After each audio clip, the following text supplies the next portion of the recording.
All right, hey everybody. We got Jim Feldman with Feldman and Melton Law joining us today. He's gonna walk you through a settlement statement and tell you what to look for. After that, he's gonna talk a little bit about closing costs and maybe a couple other things. Yeah. But I'm gonna go ahead and let Jim take over.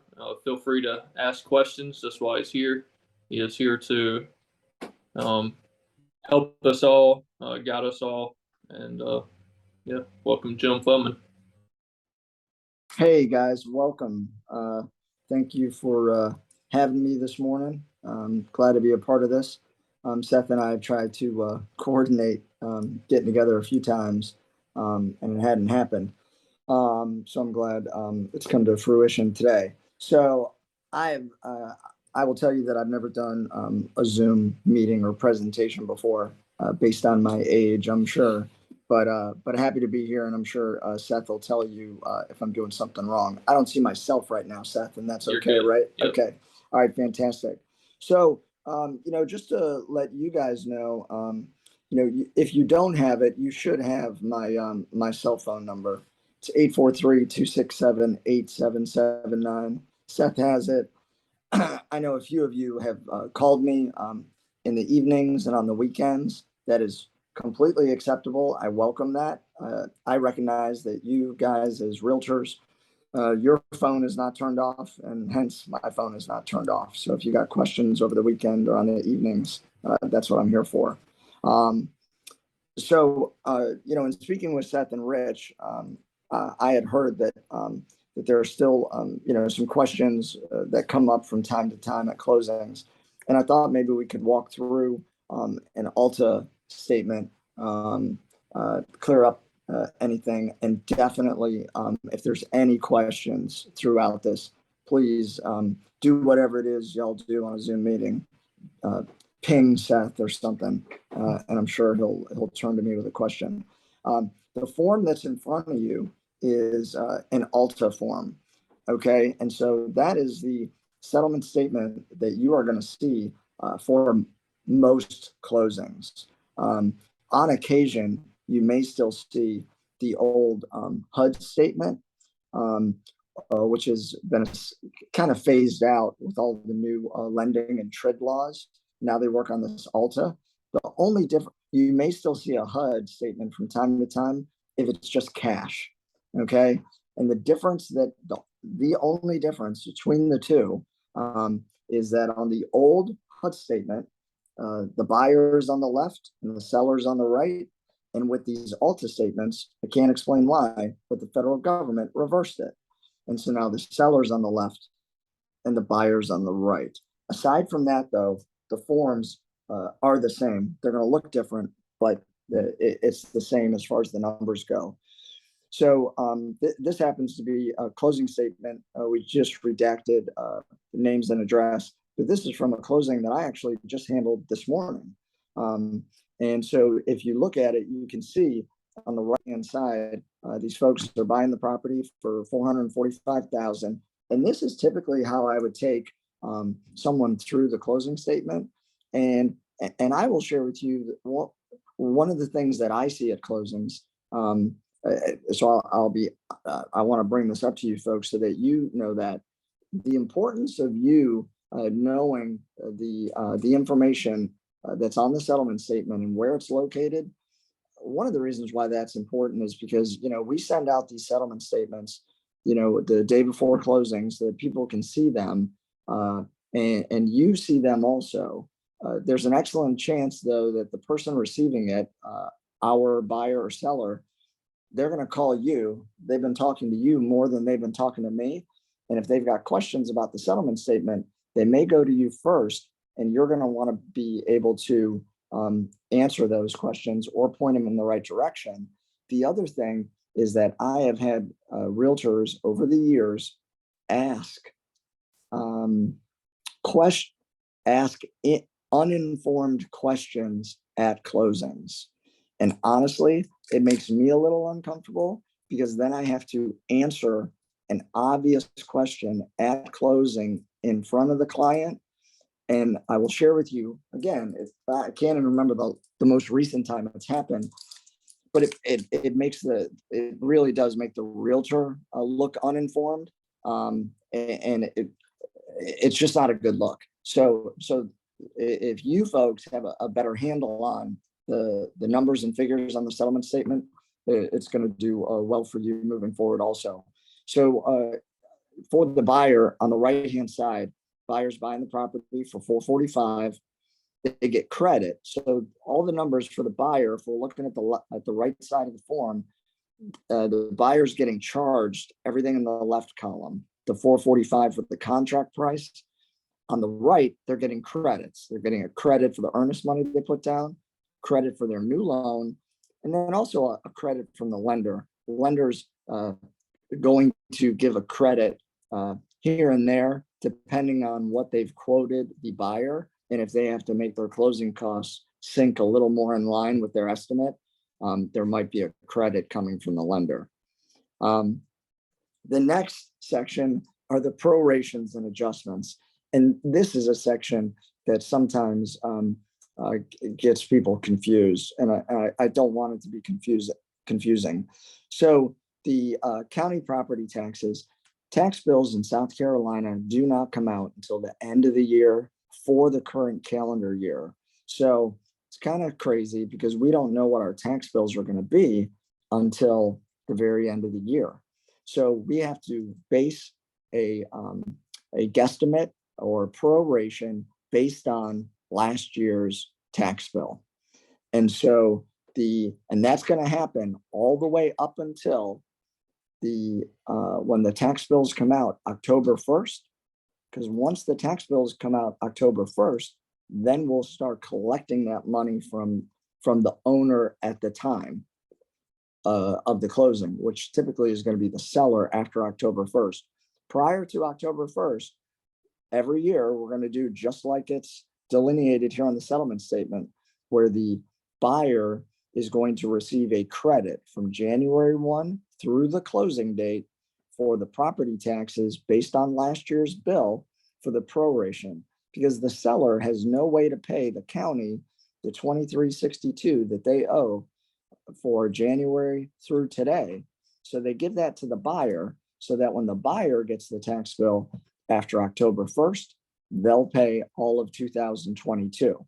Now, there's an excellent chance, as you can see on this particular settlement statement, if you went down about 3/4 of the way down to impounds, where it says homeowners insurance and property taxes, that just means that the buyer is getting a mortgage.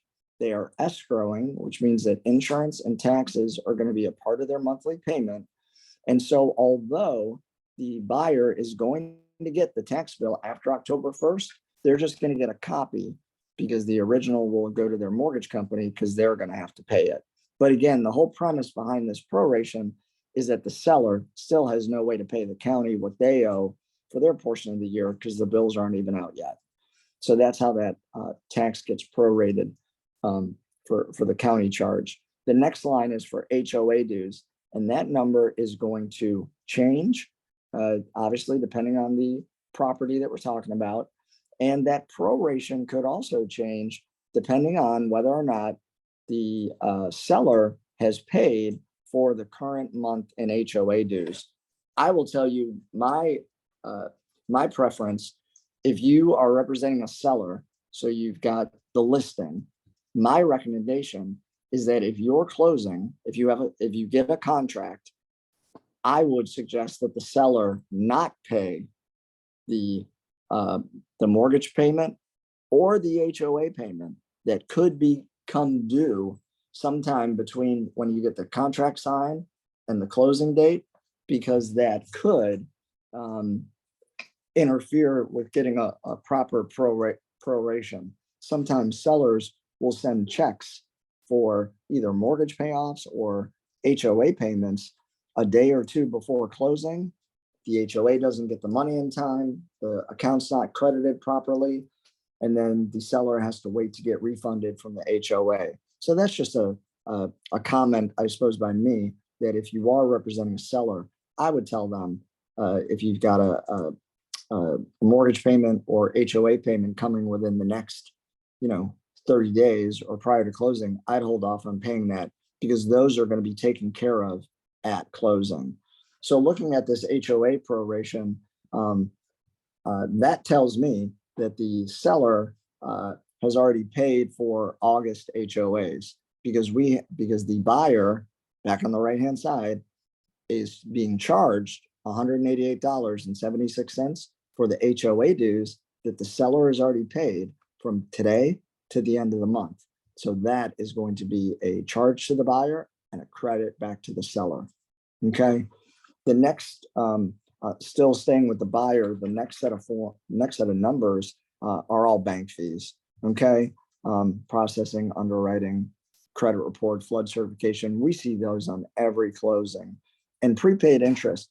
Prepaid interest is the interest that the mortgage company collects from the time that we close to the end of the month. Okay. And then we skip September. This particular person that just closed on this property today, their first mortgage payment will be October 1st. And that is generally how all mortgage companies handle it. Depending on when you close during the month, they collect a little bit of interim interest for the balance of the month. And then we skip another 30 days before their first mortgage payment. The next set of numbers are the impounds that we touched on for briefly. And that is just the escrow account that the mortgage company is going to start up so that when the homeowner's insurance is due next year, the bank will pay that for the borrower.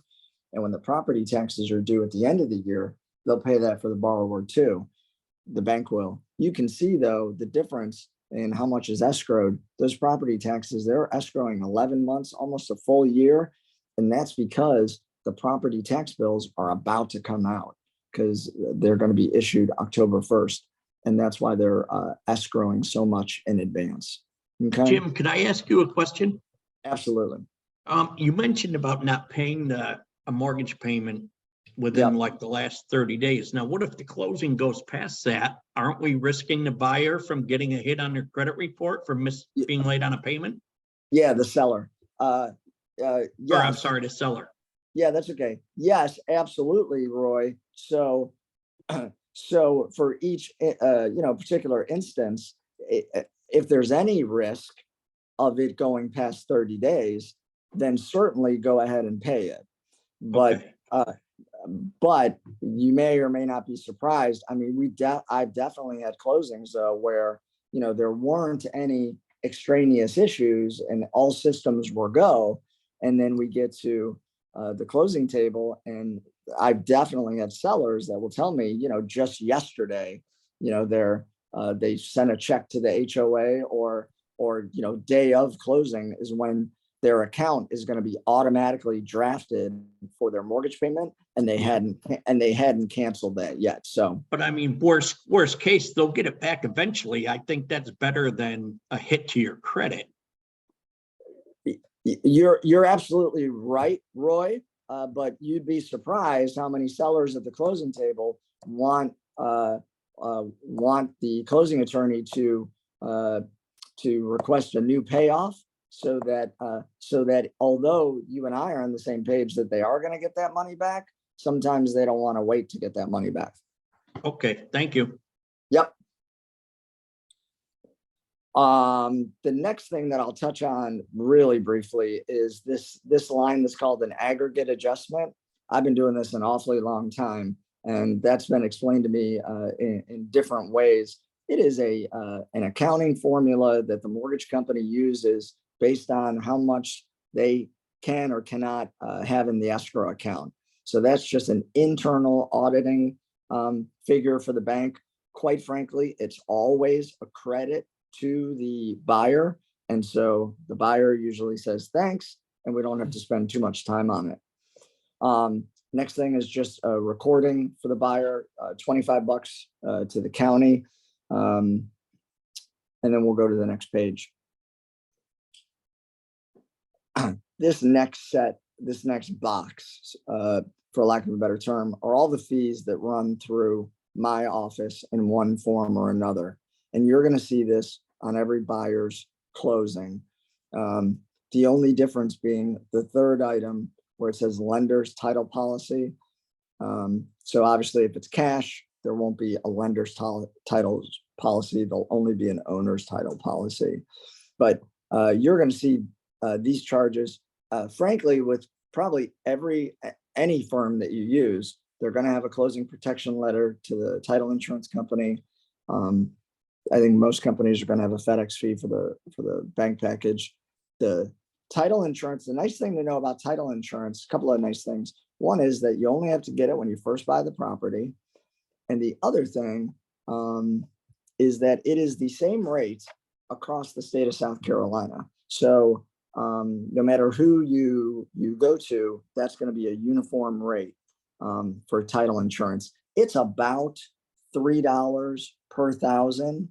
And I'm going to get Seth a title insurance rate book if he doesn't have one. He does not. And so it's about $3 per thousand if somebody's trying to guesstimate their closing costs. And if you ever know the exact figure, here, once I get that book to Seth, he'll be able to, but you can always call me and I can quote you exactly what title insurance will be across the state. Our closing, our attorney fee on a buyer side is $4.95.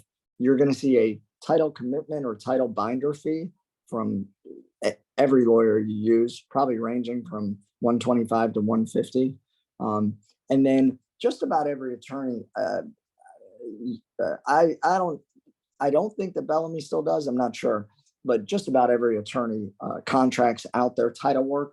So you're going to see a title search fee in one form or another. There's that owner's policy we talked about.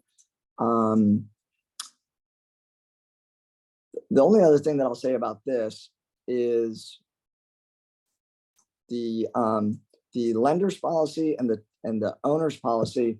So if there was no lender involved, you would just add those two amounts, okay, to be the total insurance cost. The next set are what I refer to as welcome to the neighborhood fees. So this is Barefoot. So they got a capital contribution. We are completely driven by the contract and the certificate of assessment. So you guys should be familiar with that term, certificate of assessment. That is the report that we have to get from the HOA on every closing where there's an HOA involved. So that's most. And depending on what it says in the contract, depending on which box you check, will depend on who's going to be paying for that, either the buyer or seller. And then after that, the certificate of assessment will normally lay out who's paying for what and how many months of HOA dues they might want us to collect moving forward. You can see down at the bottom of this one, now this person had some credit issues, so we're paying off a couple of Amex charges. You won't see those on most closing statements, but then you can see at the very bottom where we are paying off, or not paying off, we're collecting for September and October HOA dues, okay, per the COA. Last thing we're collecting for is for their homeowner's insurance, so that a year from now, when it becomes due again, the bank's going to make that payment for you.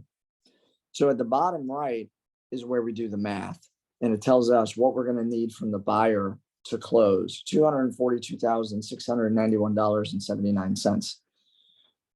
An important thing to remember is that, and I think that this is the same for most closing attorneys also, anything over $5,000 that's coming into our office has to be in the form of a bank wire.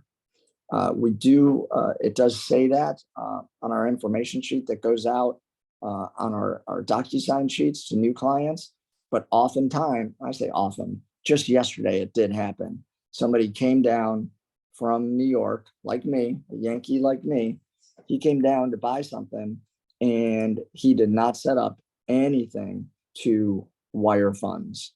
And so he is getting back on a plane this morning to fly back to New York because his bank is a credit union up in New York, and credit unions are great, right? If you're near them and they're local and they can help you out with some stuff. But if they're in another state, it's real difficult for us to get money wired for closing because most times those smaller banks the people have to be there in person. So it's real important for folks ahead of closing to have set up how we're going to eventually fund the lawyer's office. And even though the buyer is not going to have a settlement statement in front of them for a long time up until closing, they should have a pretty good idea that if on this particular deal, where, and if Seth will go up to the first page again, if these folks are buying the property for 440, a lot of times when folks say, hey, my buyer's just looking kind of for a general idea. Well, if you're buying a property for 445 and your loan is 245, there's $200,000. So at a minimum, that client's going to know that they're going to need at least $200,000. So if they can get a plan in place for how we're getting that, then I'll also share with you that anything under $1,000, we can take a personal check. So it is also not completely out of the ordinary. If at the closing table, they might owe us a few bucks, we might owe them a few bucks back. The seller side is a lot simpler. It's on the left.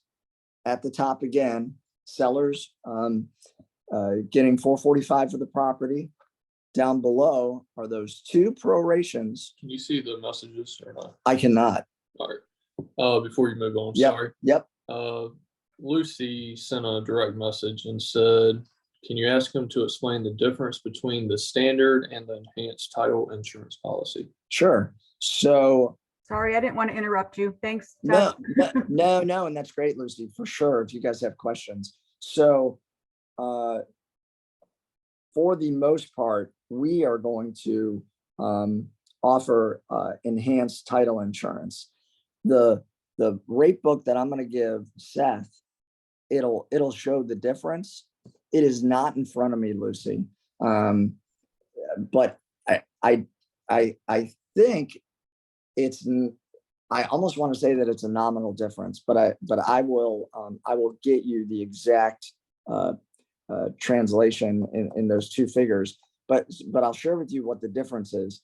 The difference is, aside from a few other add-ons that are beneficial, the primary difference between the standard and enhanced policy, the enhanced policy takes into account appreciation in property values. So these people bought this house for 445, and maybe this isn't the best example. Say this person bought this property 3 years ago and they paid $280 for it. Okay, they would have title insurance for $280,000 worth of value.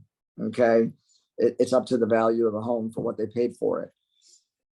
When they buy this property here at 445, that's going to be the extent of their coverage, except for with an enhanced policy, they actually get 125% of the value. So as we know, especially here on the Strand with properties appreciating, and obviously the last 2 years was a bit of an anomaly, but things are always going to go up. So that just provides you that enhanced policy is something that they put in place a few years ago, probably recognizing the rapid appreciation in some properties to give people more value moving forward, so that if the worst case scenario happened and somebody said, you know what, Joe and Bonnie buyer, you don't own this house. Instead, it belongs to the Catawba Indians.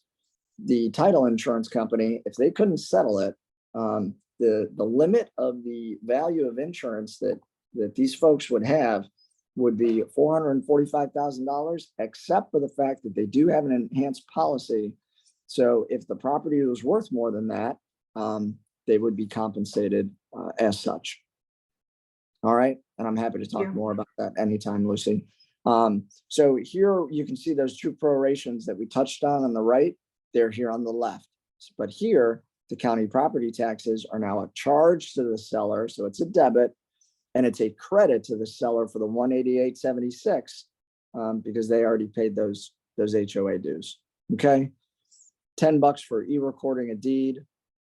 They're paying off the mortgage to Citizens that the seller has at $235,000.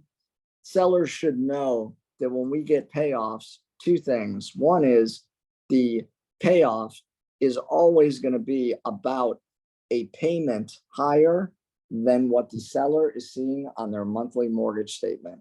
And that kind of freaks some sellers out sometimes. It'll say X, but the payoff will be X plus almost a payment. And the reason why is because, just like I talked about on the buying side, how the buyers that bought today would not have a mortgage payment till October 1st. It's about a month and a half away. Whenever somebody goes to pay off their mortgage, which is what the sellers are doing here, that's when the bank comes back and collects for that first month where the owners didn't have a mortgage payment for about a year and a half. So as someone is paying their mortgage off, they're always paying for last month's interest. They're always paying interest in arrears, which is why the payoff's always going to be at least a payment higher than their balance. The next set of numbers are the recording fees for the sellers. 9 times out of 10, more than that, 99 out of 100, those are going to be seller charges for deed stamps. And deed stamps are collected based on the purchase price. It's the 489 and the 1157.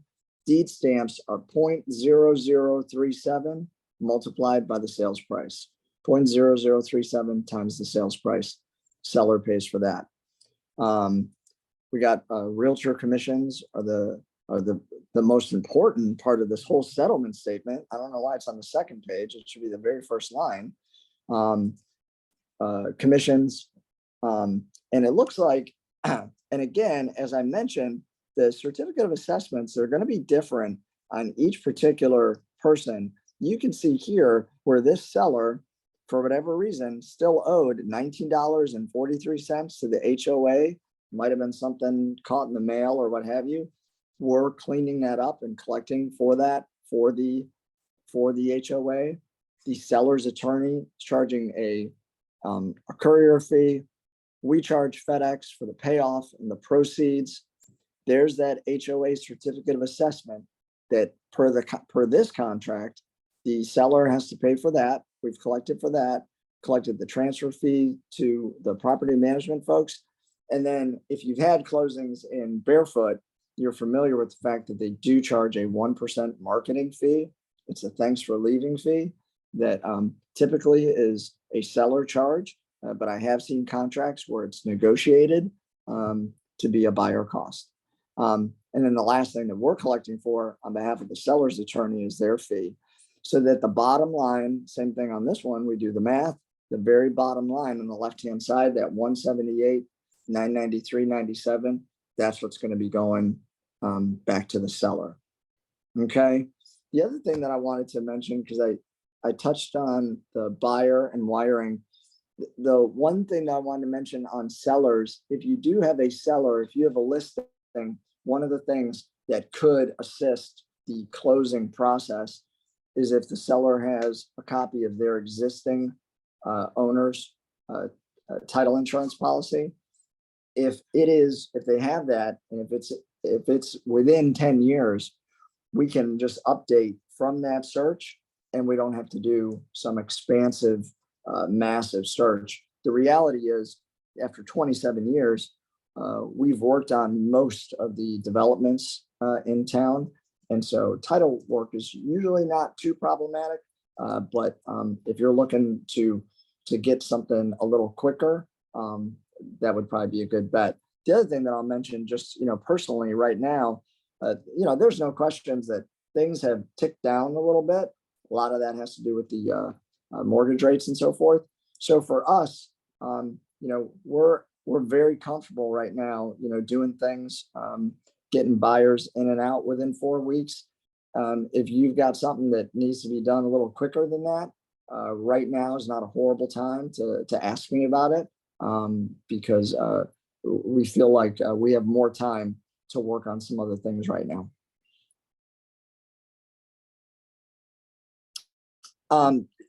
Seth, you put that in? Yeah, did y'all have any questions about the settlement statement before he moves on? I'll take that as a negative. Not I. Sweet. I'm just going to have him show one more thing, just because Yeah. I wanted him to show a picture of us. It's way prettier in person. Yeah, Well, it's more colorful. I'm not gonna say prettier.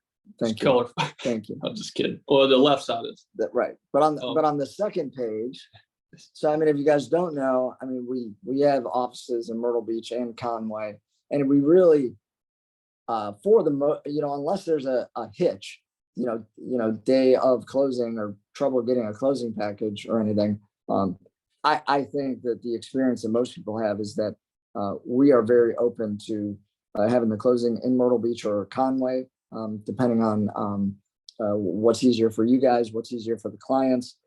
Here's our fee sheet. It's real simple. I will tell you that it is definitely easier to take in than some other firms, just because we don't have whatever our rates are at the time, those are our rates. But you can see toward the bottom, we don't spend a lot of time, frankly, because I don't feel like explaining it all at the closing, because folks will start to get upset with me if we start nickel and diming them. And that's why we don't charge an admin, courier, wire fee. I see some people have paralegal fees on their settlement statements. And I really think that clients probably think that should be a cost that I'm carrying, and I agree with them. So we try and keep it simple. And I think that that most people think that I'm fairly accessible for questions. So whatever we can do, I went to that annual realtor meeting last Friday, and I know Seth was there. I was pleasantly not surprised, but I was very interested to hear what Nick Cremitis, who's an attorney in Columbia and heads the association, had to say about our area and so forth. And the one thing that he said, and he wasn't just blowing smoke, which is what I appreciated, he acknowledged the tougher times and so forth. But what he reminded me of, and I feel like I need to be reminded of this daily, is that, South Carolina is always going to do better than the rest of the country as far as us being a destination with low taxes and nice weather.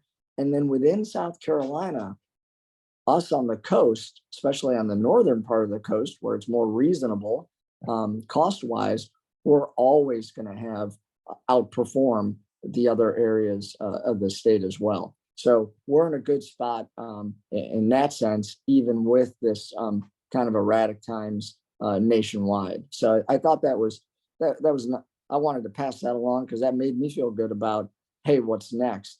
I think it's there's more work involved, but I still think we all have bright futures here in the area. Agreed. Yep, it's good meeting. Do y'all have any specifics before we let Jim go? Any specific questions?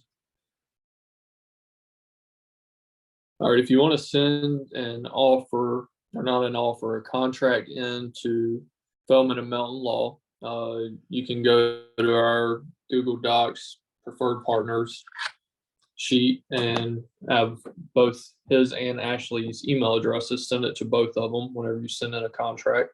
Both are incredible to work with. Both work out of both Conway and the Myrtle Beach office. They're my favorite attorneys to work with, as you all already know. They actually stand up for you and they're helpful. They answer the phone and they answer your emails. So they're good to work with. Give them a shot if you haven't yet. Yeah, thank you all for coming. We got one chat. They are the best in all capitals with 4 exclamation points. That was from Maureen. Mm-hmm. Oh, you see it? That was from a Packer fan. I did see that. Oh. But I saw it like really quick. So maybe I didn't see before when Lucy and other people were. Yeah, great. Sweet. Well, if y'all have anything, email. Yeah, and not to step over Seth, but call me or email me directly anytime. I know you guys do, and you know who you are, and that's great. I encourage that. So keep it up, and we'll all keep making a bunch of money together. Sweet. Thank you, Jim. All right, you're welcome.